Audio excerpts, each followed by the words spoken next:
एक पत्रिका हम लोगों ने निकाली, संघर्ष जारी रहेगा। और उसमें प्रयोग ये था कि सिर्फ ऐसे ही वर्गों के, ऐसे ही व्यक्तियों के बारे में लिखा पढ़ा जाएगा जिनको मेन स्ट्रीम मीडिया में जगह नहीं मिलती थी। ये मुद्दे भी नहीं थे उस समय। It was the time when the journalism or human journalism was not yet born in Indian mainstream media. तो बहुत गिने चुने पत्र पत्रिकाएं थी।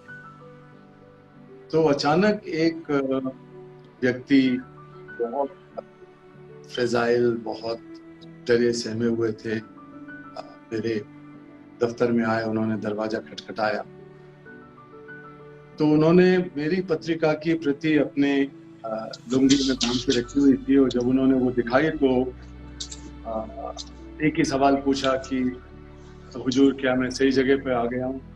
मैंने कहा हाँ बिल्कुल ठीक है, आप बताओ क्या बात है। तो उस आदमी का नाम था वासल खान जी। और वासल खान किसी तरह पंजाब के सरहिंद के इलाके के ईंट भट्टों से भागकर हमारे पास पहुंचे थे, केवल इस आशा से कि शायद उनकी कहानी अपनी पत्रिका संघर्ष जारी रहेगा में हम छापेंगे। और उन्हें वो पत्रिका इधर उधर भटकते हुए मिल गई थी जब वो अपने बेटी के लिए गुहार करते हुए चंडीगढ़ की सड़कों पे घूम रहे थे। और मुझे सुनकर बहुत हैरानी हुई और बहुत कष्ट भी हुआ कि आधुनिक भारत में पीढ़ी दर पीढ़ी गुलामी किस तरह चली जा रही है। पढ़ा तो था मैंने, लेकिन किसी व्यक्ति से ऐसे पहली बार मिलना था। और उन्होंने बताया कि करीब 15 साल पहले उनको और उनकी नवविवाहिता पत्नी को चुरा के, बहला फुसला के लोग ईंट के भट्टों पर काम करने ले गए थे अलीगढ़ के किसी गांव से। और उतने वर्षों में कभी उन्हें कोई पैसा नहीं दिया, कभी छूटने की आजादी नहीं दी, और बहुत शोषण होता रहा। ये भी वहीं पैदा हो गए। उनमें सबसे बड़ी बच्ची 15 साल की साबो थी।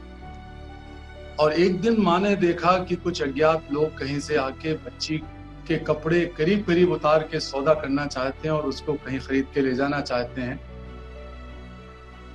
तो अपने पति से कहा उन्होंने। वासल खान किसी तरह रात को छुपके ईंट के भरे हुए ट्रकों में भाग गए। पता नहीं था कहाँ जा रहे हैं, लेकिन बाप का दिल था, बेटी बिकने जा रही थी वेश्यावृत्ति के लिए। सौदा नहीं हो पाया था उस दिन संयोग से।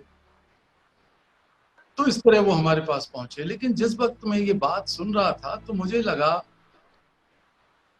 मैं भी 25-26 साल का था, कि अगर साबो मेरी छोटी बहन होती तो मैं लिखा पढ़ी करने के बजाय सारी दुनिया को उलट पुलट कर देता।